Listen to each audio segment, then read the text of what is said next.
नमस्ते। मतदान शांति से हुआ। 2 चरण के मतदान के साथ जीत हार की दिशा तय है। सबसे बड़ी बात, वायरस काल के बावजूद मतदाताओं में जल का जोश है। लोग न डरे हुए और न उदासीन। उस नाते त्रिशंकु विधानसभा या गिचपिच का अनुमान फेल होता लगता है। मगर इतने गठबंधन, इतनी पार्टियां और जात पात की राजनीति के झंझटों से बिहार में दो टूक राय बनाना ठीक नहीं है। यह जरूर कह सकते हैं कि नौजवान सर्वाधिक जोश दिखा रहे हैं। क्या वजह रोजगार का मुद्दा नहीं है? इस पर चर्चा करें उससे पहले मौजूदा सुर्खियों का सच जानें। इस पर अब तमाम सुर्खियों पर नजर रखे हुए अपने अजीत द्विवेदी से मेरी बातचीत है। अजीत, मतदान के दूसरे चरण में मतदान प्रतिशत क्या रहता हुआ लगता है और उससे क्या किसी तरह के अनुमान बनते हैं क्या? मतदान का प्रतिशत वैसे भी कम हो रहा है। पहले चरण में भी मतदान कम हुआ था। इस चरण में भी जो 2015 के मुकाबले मतदान कम हुआ है। अंतिम फिगर तो जब चुनाव आयोग प्रोविजनल डाटा के बाद ओरिजिनल देगा तब पता चलेगा, लेकिन परसेंटेज कम हुआ है। इसके कारण कई हैं, कई कारण। एक तो कोरोना सबसे मुख्य कारण है, और जिसकी वजह से जो उम्रदराज लोग हैं वो वोट डालने नहीं निकल रहे हैं। जो थोड़े बहुत बीमारियां जिनको हैं वो भी वोट डालने नहीं निकल रहे हैं। और शहरी इलाके भी थे, जैसे पटना का इलाका था, इसमें वहाँ बहुत कम पोलिंग हुई है। 47-48% के करीब पोलिंग रही है शाम तक। ट्रेडिशनली ये माना जाता है कि वोटिंग परसेंटेज कम है तो ये इनकम्बेंट को फायदा पहुंचाता है, जो सरकार में है उसको फायदा पहुंचाता है। लेकिन ये एक मिथक है। बिहार में लगभग बराबर ही रहा है। जब पोलिंग परसेंटेज कम हुआ है तब भी बराबर बराबर ही रिजल्ट आए हैं, और ज्यादा होने पर भी बराबर बराबर ही रिजल्ट आए हैं। 50-50 का ही रहता है दोनों स्थितियों में। और आज प्रधानमंत्री नरेंद्र मोदी की भी जनसभाएं थी, उनसे क्या सुर्खी निकलती है? प्रधानमंत्री की जनसभा थी और आज राहुल गांधी की भी जनसभा थी, और दोनों एक ही इलाके में थे, जो सीमांचल का इलाका है, जो जिसको इस चरण में इस लिहाज से उसका इंपॉर्टेंस है कि अब जो बची हुई 78 सीटें हैं उनमें 25% से ऊपर अल्पसंख्यक वोट है। मुस्लिम वोट 25% से ऊपर है। तो इस लिहाज से दोनों के भाषण इंपॉर्टेंट थे। प्रधानमंत्री ने वहां वही बातें कही जो अब वो हर जगह कह रहे हैं कि जो लोग भारत माता की जय बोलने से हिचकते थे या जो जय श्री राम के नारे लगाने का विरोध करते थे, वो सब लोग अब इसकी तारीफ कर रहे हैं कि 370 हटा दिया गया या अयोध्या में राम मंदिर बन गया। तो ये सारी बातें उनके जो इमोशनल और एक तरह से जो ध्रुवीकरण कराने वाली बातें हैं वो उन्होंने अपनी सभाओं में कही है। इसके अलावा और जनसभाओं का कुछ या और किस तरह की सुर्खियां हैं जो जिसका कुछ अर्थ राजनीतिक या चुनावी निकलता हो? आज दो राजनीतिक मायने वाली बातें हैं। एक तो राहुल गांधी की सभा जो उन्होंने किशनगंज में की। किशनगंज की सभा में राहुल गांधी ने बहुत जोर देकर के आज कहा कि आरएसएस और बीजेपी से हम लड़ते हैं। उन्होंने अपने को ये बार बार ये एस्टेब्लिश करना चाहा कि पूरे देश में जो आरएसएस की पॉलिटिक्स है और जो बीजेपी की पॉलिटिक्स है उसके खिलाफ हम लड़ते हैं। ये कहने का कारण ये था क्योंकि उस इलाके में असदुद्दीन ओवैसी की पार्टी के भी कैंडिडेट हैं, जो डेमोक्रेटिक सेकुलर अलायंस है, उपेंद्र कुशवाहा जिसके मुख्यमंत्री पद के दावेदार हैं, उसके कैंडिडेट है वहां। और मुस्लिम दलित दोनों का एक तरह से ऐसा वहां तालमेल बना हुआ है। और ये भी ध्यान रखने की बात है वहां की किशनगंज ही वो सीट है जहां कांग्रेस की जीती हुई सीट थी पिछली बार, और जब वो खाली हुई वो सीट तो वहां ओवैसी की पार्टी मतलब एमआईएम का कैंडिडेट जीत गया, विधायक जीत गया। खाता जो खुला एमआईएम का वो किशनगंज में खुला। तो इस बार ये अंदेशा है कि किशनगंज में कहीं वोट मुस्लिम का, जो किशनगंज, पूर्णिया, अररिया, सुपौल का इलाका है, बटे नहीं। उसको ध्यान में रख के बार बार राहुल गांधी ने ये कहा कि हम हैं जो आरएसएस से लड़ते हैं। आरएसएस को उन्होंने पहली बार इस तरह से इतना जोर दे करके उठाया। उस नाते अगर प्रधानमंत्री नरेंद्र मोदी के भाषण में भी क्या सेकुलर पॉलिटिक्स के ऊपर हमला था? वो पोलराइजेशन वाला था ना, वो 370 की बात और राम मंदिर की बात, उनका भी वही उस पर फोकस था। इनका अपना था कि हम उनसे लड़ते हैं। ये उस नाते ये कह सकते हैं कि सीमांचल के और तीसरे चरण के मतदान में ये धर्मनिरपेक्षता बनाम सांप्रदायिकता का मुद्दा हावी रहेगा। ये तीसरे चरण में निश्चित रूप से हावी रहेगा। और राजनीतिक मायने वाली एक चीज, आज हरलाखी में मुख्यमंत्री नीतीश कुमार की सभा थी। उनके ऊपर वहां पत्थर चले हैं, पत्थर फेंके गए हैं सभा में उनके ऊपर। तो इसके बाद फिर बहुत स्ट्रांग रिएक्शन जेडीयू ने दिया। जेडीयू के प्रवक्ताओं ने प्रेस कॉन्फ्रेंस करके कहा कि ये गुंडा राज बीजेपी, मतलब ये रोजगार की बातें करते हैं आरजेडी वाले, लेकिन असली रूप ये है कि ये गुंडागर्दी देखने को मिलेगी आपको। तो प्रधानमंत्री आज अपना आपा नहीं खोया। इसके पहले जब उनके खिलाफ नारे लगते थे तो वो आपा खो देते थे, नाराज होते थे, गुस्सा होते थे, लेकिन आज उन्होंने सहज भाव से कहा कि फेंको फेंको तुम लोग, जान रहे हैं कि कौन हो तुम लोग। तो एक वो इस तरह के उनके विरोध का जो था वो आज की सभा में भी दिखा हरलाखी। नहीं, पर अजीत, ये कुछ दिनों से ये ट्रेंड चल रहा है कि नीतीश कुमार की जनसभा में जो भगदड़ होती है या जो नारे लगते हैं वो वो राजद की तरफ से प्रायोजित है, और वो एक जंगल राज या वो लालू यादव के राज की याद दिलाते हुए। तो ये किस तरफ से प्रायोजित हो सकता है? दोनों तरफ से कहीं न कहीं कोई ऐसी राजनीति हो जिससे कि लोग बाग वो याद करें कि भाई उस तरह की राजनीति वापस जो लालू के वक्त की थी वो लौट सकती है। ये भी एक तरीका, ये भी एक हो सकता मैसेज। बिल्कुल ये हो सकता है, क्योंकि फायदा जो इसमें जो फायदा होता है वो उसको होता है, जो सहानुभूति मिलती है उसको जिसके ऊपर हमला होता है। जैसे दिल्ली में आपने देखा कि हर सभा में केजरीवाल को थप्पड़ पड़ जाते थे या कोई उनके मुंह पर स्याही फेंक देता था, अल्टीमेटली उसका फायदा केजरीवाल को ही हुआ। तो ये भी हो सकता है कि वहां नारे लग रहे हो तो आरजेडी को ब्रांड करने के लिए एक ये प्रायोजित हो सकता है, इससे इनकार नहीं है, लेकिन ये लगभग हर जगह हो रहा है नीतीश कुमार के साथ। अगले 24 घंटे को लेकर कुछ कयास है क्या? क्या कुछ जनसभाओं या कुछ किसी तरह की और राजनीतिक हलचल? बड़े बड़े नेताओं की अब रैलियां नहीं होनी है। प्रधानमंत्री का आज आखिरी दौरा था, राहुल गांधी भी संभवतः आखिरी बार आज गए थे, इसके बाद नहीं जाएंगे लोग। अब 2 दिन का और प्रचार है, 4 तारीख और 5 तारीख 2 दिन प्रचार होंगे, 5 को बंद हो जाएगा शाम में तीसरे चरण के लिए। तो इसलिए अब रैलियों उस पर फोकस अब थोड़ा कम रहेगा, बिहार के लोकल नेताओं का ही रहेगा। और अब पटना भी नेता लोग लौटने लगेंगे। जी जी जी। अब जिस मुद्दे पर आज चर्चा है उस पर पहले सुना जाए यह खरा खुलासा।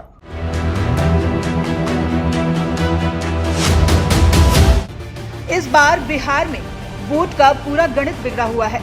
भाजपा और जदयू का जो पूर्व वोटर है वह अब वोट करता दिख रहा है। जिन सामाजिक समूहों के साथ राजद और सीपीआई एमएल का वैचारिक और वर्ग संघर्ष दोनों चलता रहा, वह भी इस बार उनके साथ दिख रहा है। ऐसे ही राजद का जो पूर्व वोट है उसमें सेंध लगाने के लिए जदयू और भाजपा दोनों ने ढेर सारे यादव उम्मीदवार उतारे हैं। इसी तरह मुस्लिम वोट के भी राज्य में कई दावेदार खड़े हो गए हैं। भाजपा के साथ लड़ते हुए भी जनता दल यू ने 11 मुस्लिम उम्मीदवार दिए। असदुद्दीन ओवैसी की पार्टी एमआईएम ने अपनी पुख्ता दावेदारी पेश की, तो पप्पू यादव के गठबंधन और लोक जनशक्ति पार्टी ने भी मुस्लिम उम्मीदवार उतारे हैं। कुल मिलाकर बिहार में ऐसी तस्वीर बन गई है कि मुस्लिम यादव की राजनीति करने वाली राष्ट्रीय जनता दल के अलावा उसकी सहयोगी Congress party, Janata Dal you, MIM, राष्ट्रीय लोक समता पार्टी, लोक जनशक्ति पार्टी, जन अधिकार पार्टी जैसी कई पार्टियां मुस्लिम वोटों की उम्मीद कर रही हैं। मोटे तौर पर यह पहली नजर में देखें तो ऐसा लग रहा है कि इस बार राजद गठबंधन और जदयू गठबंधन का आमने सामने का मुकाबला है। राजद कांग्रेस के मुकाबले जदयू और भाजपा है। ऐसे में मुस्लिम वोट इधर उधर बिखरने का सवाल ही पैदा नहीं होता। दूसरे यह भी दिख रहा है कि इस बार राजद के नेतृत्व वाला महागठबंधन मजबूत टक्कर देता दिख रहा है। तो ऐसी स्थिति में मुस्लिम मतदाता यह भूल नहीं करेगा कि वह महागठबंधन को छोड़कर किसी दूसरी पार्टी को वोट करेगा। कुछ सीटों पर कंफ्यूजन जरूर दिखा, क्योंकि राष्ट्रीय लोक समता पार्टी के गठबंधन में एमआईएम के साथ साथ बहुजन समाज पार्टी भी है। कुशवाहा, दलित और मुस्लिम समीकरण वाले इस गठबंधन के मुस्लिम उम्मीदवार कई जगह अच्छी लड़ाई में हैं। इसी तरह जनता दल यू के 11 मुस्लिम उम्मीदवार हैं और लगभग सभी सीटों पर वे लड़ाई में हैं, यानी मुकाबला उनके साथ ही है। उन सीटों पर वोट का बंटवारा हुआ है और आखिरी चरण में भी होगा। कुछ मुस्लिम वोट जदयू के साथ गए और अगले चरण में भी कुछ मुस्लिम वोट उसके साथ ही जाएंगे। ऐसा इसलिए होगा क्योंकि नीतीश कुमार के प्रति मुस्लिम समाज में एक लगाव रहा है। भाजपा के साथ रहते हुए भी उन्होंने मुस्लिम आबादी का ख्याल रखा। मुस्लिम वोटों की असली परीक्षा आखिरी चरण की 78 सीटों पर होनी है। आखिरी चरण में सीमांचल के इलाके में मतदान होना है, जहां मुस्लिम आबादी बहुत सघन है। जिन सीटों पर आखिरी चरण में मतदान होना है वहां औसतन 25% से ऊपर मुस्लिम मतदाता है। तीसरे चरण में जिन 15 जिलों की 78 सीटों पर चुनाव होना है उनमें किशनगंज, पूर्णिया, कटिहार, सुपौल, अररिया, सहरसा, दरभंगा आदि जिलों की सीटें हैं। इन जिलों में मुस्लिम आबादी बिहार के औसत से ज्यादा है। पिछली बार राजद, जदयू और कांग्रेस साथ मिलकर लड़े थे तो इन 78 में 53 सीटें उनको मिली थी। जदयू के भाजपा के साथ चले जाने के बाद एनडीए के पास 45 और राजद कांग्रेस के पास 28 सीटें हैं। यह इलाका बेहद संवेदनशील है और इसी इलाके में पिछले साल हुए उपचुनाव में असदुद्दीन ओवैसी की पार्टी एमआईएम का खाता खुला था। कांग्रेस के विधायक के सांसद बन जाने से खाली हुई किशनगंज विधानसभा सीट पर एमआईएम ने कांग्रेस को हरा दिया था। हालांकि वह उपचुनाव था और मतदाताओं को भी पता था कि इस नतीजे का राज्य की राजनीति पर कोई असर नहीं पड़ने वाला। इसके बावजूद इससे एक ट्रेंड का पता चलता है। बिहार या देश के दूसरे हिस्सों में ओवैसी के प्रति युवा मुसलमानों का रुझान है और राजद भाजपा की मिलीभगत का प्रचार भी मुस्लिम बहुल इलाकों में हुआ। इसका फायदा भी ओवैसी की पार्टी को हो सकता है। हालांकि यह स्थिति भी सिर्फ सीमांचल और कुछ हद तक मिथिलांचल के इलाकों में होगी और इसलिए ओवैसी ने सिर्फ 24 सीटों पर लड़ने का फैसला किया। उनके गठबंधन में उपेंद्र कुशवाहा की पार्टी 104 और बहुजन समाज पार्टी 80 सीटों पर लड़ रही है।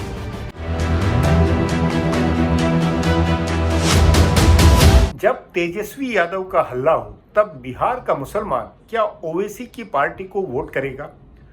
कुछ जानकारों का मानना है ऐसा संभव है, खासकर उन सीटों पर जहां मुस्लिम वोट बहुसंख्या में है। इन सीटों पर मुसलमान यह सोचते हुए वोट कर सकता है कि ओवैसी की पार्टी जीती तो उनका विधायक महागठबंधन की सरकार को बनवाने वाला होगा। इसलिए बतौर मुस्लिम पार्टी ओवैसी के उम्मीदवार को जिताकर ओवैसी का बिहार में रसूख बनवाया जाए। मतलब जैसे महाराष्ट्र में ओवैसी को कुछ सफलता मिली वैसी बिहार में मिल सकती है। मगर ओवैसी की पार्टी से जहां भी मुस्लिम उम्मीदवारों का आपसी घमासान है उससे एनडीए के अवसर भी हो सकते हैं। ऐसे में मुस्लिम वोट के एकमुश्त होने न होने की पहली मामूली नहीं है। इस पर चर्चा के लिए आज मेरी उर्दू पत्रकारिता के वरिष्ठ संपादक अजीज बर्नी से बातचीत है। बर्नी साहब नमस्कार। नमस्कार। क्या आपको क्या खबर है, क्या अनुमान लगता है, क्या आपका परसेप्शन है बिहार के चुनाव में क्या होता हुआ लगता है?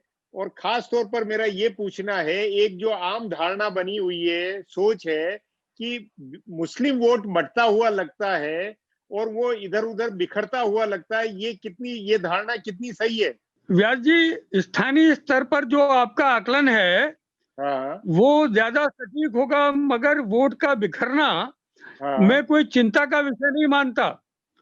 इसलिए कि जब कोई एक जाति का वोट, एक समुदाय का वोट संगठित होता है तो फिर दूसरे समुदायों का वोट भी संगठित हो जाता है। ये डेमोक्रेसी के लिए लाभदायक नहीं है। अगर वोट बट रहा है, अलग अलग जगह जा रहा है, तो इसमें कोई चिंता की बात नहीं है। नहीं, वो बिल्कुल ठीक बात है, आपका कहना फरमाना बिल्कुल ठीक है। लेकिन बिहार की पहचान के नाते जात पात की राजनीति के पुराने समीकरण, MY समीकरण, ये तमाम बातें रही है, तो उसके नाते आपका मानना है कि वो सारे समीकरण, जात पात की तमाम बातें, वो सब इस चुनाव में बिखर गई है क्या? वो इस चुनाव में एक्टिव वो नहीं है? ये एक सकारात्मक संकेत है कि जो जातिवादी और धार्मिक उन्माद चुनावों में देखने को मिलता था, उसके इतर इस बार बिहार के चुनावों में जो स्थानीय मुद्दे हैं उन पर चुनाव लड़ा जा रहा है। रोजगार की प्राथमिकता है, युवाओं से संबंधित मामले हैं, बाढ़ से वहां नुकसान होता है, वो एक बड़ा मामला है। तो शासन को लेके जो सुशासन बाबू नीतीश जी को कहा जाता था, आज उस पर प्रश्न चिन्ह है।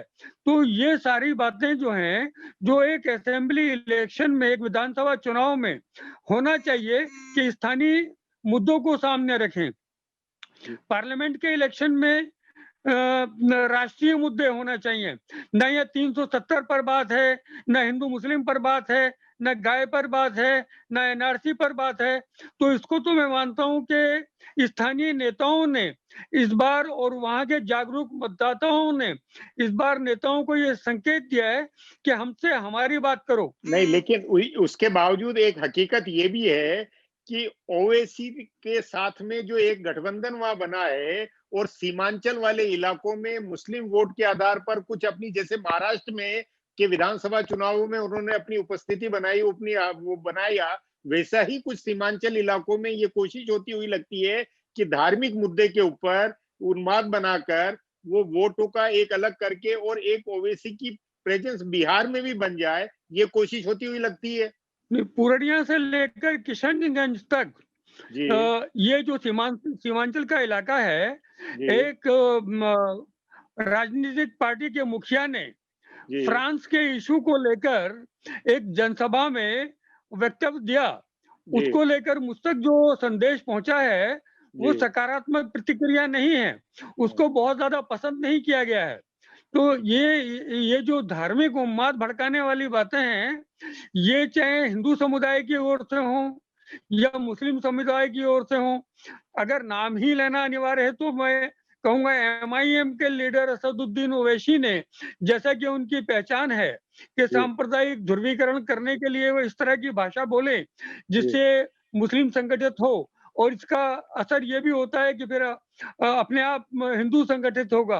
तो इस बार उस पैमाने पर नजर नहीं आता। उस नाते आप ये मानते हैं कि 30-40 साल के बाद पहली बार बिहार विधानसभा के चुनाव में वो जो धार्मिक समीकरण वाली बात है, जो सांप्रदायिक राजनीति है, वो उठी हुई नहीं है, मतलब वो दबी हुई है पूरी तरह से स्थानीय मुद्दों पर। देखिए 30-40 साल की ही हम बात क्यों करें?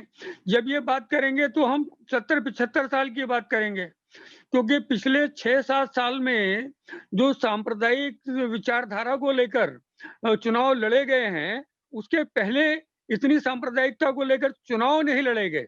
सांप्रदायिक विचारधारा थी, क्योंकि एक छत्र राज था कांग्रेस का, कोई ऐसी बड़ी पार्टी उसके साथ नहीं थी। विश्वनाथ प्रताप सिंह जब अलग हुए कांग्रेस से, तो उनका मुद्दा बोफोर्स था, उनका मुद्दा धर्म नहीं था। भारतीय जनता पार्टी उनके साथ थी। तो ये पहला मौका है जब भारतीय जनता पार्टी के स्पष्ट बहुमत मिलने के बाद जो चुनाव हैं, उनमें धर्म कहीं ऊपर जाता दिखाई दे रहा है। उस नाते मेरा ये कहना है कि मंडलवादी राजनीति के साथ में यादव और मुस्लिम के इस तरह के सामाजिक इंजीनियरिंग जो हुई थी, वो इंजीनियरिंग पूरी तरह से बिहार से छिन्न भिन्न हो गई है, और बिहार में नौजवान लोग आबादी, नौजवान मतदाताओं की बहुलता के कारण सारी सोच बदल गई है। ये ऐसा आपका सोचना है? आपने जो शब्द मंडल प्रयोग किया, उसको मैं कहना चाहूंगा कि विश्वनाथ प्रताप सिंह का तो नारा ही मंडल और कमंडल था। तो यहाँ अब मंडल और कमंडल भी नहीं है। यहाँ चुनाव के अंदर कोविड-19 कोई बहुत बड़ा इशू नहीं है, लेकिन वो इशू नहीं है बिल्कुल भी, ये भी मानना गलत होगा। इसलिए कि लॉकडाउन में जिस तरह से बिहार का मजदूर तबका महाराष्ट्र से और दिल्ली से पैदल अपने यहाँ पहुंचा, और उसको रास्ते में कठिनाइयों का सामना करना पड़ा। कुछ लोग ट्रेन के नीचे आके मरे, कुछ लोग रोड पर गर्मी के नाते का निधन हुआ, एक लड़की साइकिल से अपने पिता को लेकर पहुंची। तो ये अंडर करंट तो है, लोग इस बात को लेकर नाखुश तो हैं कि अगर एक सकारात्मक सोच होती तो ये सरकार ने उनकी सुविधा के नाते कुछ ना कुछ तो प्रबंध किया होता। उर्दू मीडिया, या आप जी। उर्दू मीडिया के एक मतलब दिग्गज हैं, और उर्दू मीडिया और उर्दू सियासत दोनों के हिसाब से मुस्लिम सियासत, आप सचमुच में क्या ये मानते हैं कि इस चुनाव में बिहार में जो कोशिश धार्मिकता या धार्मिक उन्माद बनाने की कोशिश हुई है, उसका नैरेटिव उर्दू मीडिया में या उस तरह का नहीं है? उर्दू मीडिया भी एक तरह से बुनियादी तौर पर आर्थिक मुद्दों पर ज्यादा फोकस कर रहा है। क्या है मूड, क्या बना हुआ लगता है उससे? उर्दू मीडिया को समझना होगा कि पहले तो मीडिया है, उसके बाद फिर भाषाएं हैं। वो उर्दू है, हिंदी है, अंग्रेजी है। अब अगर आप बांग्ला समाचार पत्र देखेंगे तो फिर वो बांग्ला भाषी लोगों को ज्यादा प्रतिनिधित्व देंगे। महाराष्ट्र में अगर आप जाएंगे तो मराठी को। तो जिन राज्यों में उर्दू का प्रचलन ज्यादा है, वहाँ उर्दू भाषी जो समुदाय है उसकी समस्याओं को लेकर भी प्रधानता से उर्दू अखबार देता रहा है।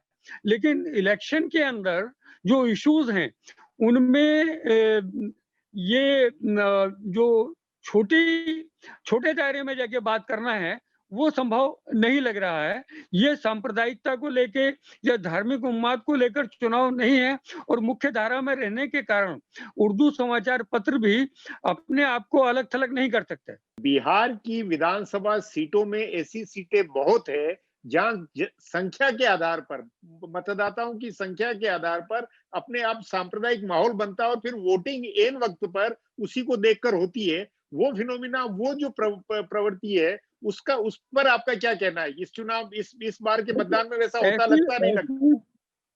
ऐसी 20-25 सीटें जो सीमांचल के इलाके में हैं वहां पर सांप्रदायिक ध्रुवीकरण करने का प्रयास किया जाएगा। एक राजनीतिक दल की उपस्थिति बिहार में केवल इसीलिए है कि वो उन 20-25 सीटों पर अपनी राजनीति करें, सांप्रदायिक ध्रुवीकरण करें और इसका संदेश दूसरे चुनावों पे भी जाए। लेकिन अच्छी बात यह है कि अंतिम चरण में सीमांचल का चुनाव है, तो अंतिम चरण में चुनाव होने के कारण जो चुनाव पहले हो चुके होंगे वो तो प्रभावित नहीं हो पाएंगे। हाँ, अंतिम चरण का चुनाव जहां सीमांचल की मुस्लिम बहुल सीटें हैं वहां पर इसका कुछ प्रभाव तो पड़ेगा ही। और मुझे ये भी आशंका है कि जो चुनाव को सांप्रदायिक आधार पर लड़ना चाहते हैं, चाहे वो मुस्लिम राजनीतिक दल के हों या हिंदू राजनीतिक दल के हों, वो कहीं ना कहीं सांप्रदायिक शक्तियों को उनका अस्तित्व बनाए रखने का प्रयास करेंगे। और जब उनको देखने लगेगा कि उनका कैंडिडेट तो वहां से चुनाव जीत ही नहीं सकता, तो क्यों ना अपना वोट यहाँ ट्रांसफर कर दिया जाए ताकि इनकी उपस्थिति को मजबूती मिले और ये मैसेज जाए कि ऐसा नहीं है इनको वोट नहीं मिला। अभी तक तो 2-4-5 हजार वोट मिलता रहा था। 1-2 सीटों की बात छोड़ दीजिए, यूपी के अंदर भी चुनाव लड़ा, महाराष्ट्र के अंदर भी चुनाव लड़ा, कर्नाटक में भी चुनाव लड़ा, तो बिहार के अंदर भी इससे ज्यादा की स्थिति नहीं है। अगर कहीं होगा तो देखना पड़ेगा। बातचीत के लिए बहुत बहुत धन्यवाद। बातचीत बहुत अच्छी रही आपसे। मुझे खुशी है बिहार की राजनीतिक चेतना में जानने सोचने की कसौटी में प्रोग्राम सफल है। आग्रह है टीवी चैनल पर प्रोग्राम मिस हो तो YouTube पर नया इंडिया टीवी चैनल पर जाकर जरूर देखें। अगले एपिसोड के लिए चैनल जरूर सब्सक्राइब करें। नया इंडिया टीवी व nayaindia.com को विजिट करने की भी आदत बनाएं। आग्रह है अपने सोशल मीडिया से प्रोग्राम को आगे प्रसारित करें। कल फिर इसी समय नए एपिसोड के साथ आपसे मुलाकात होगी।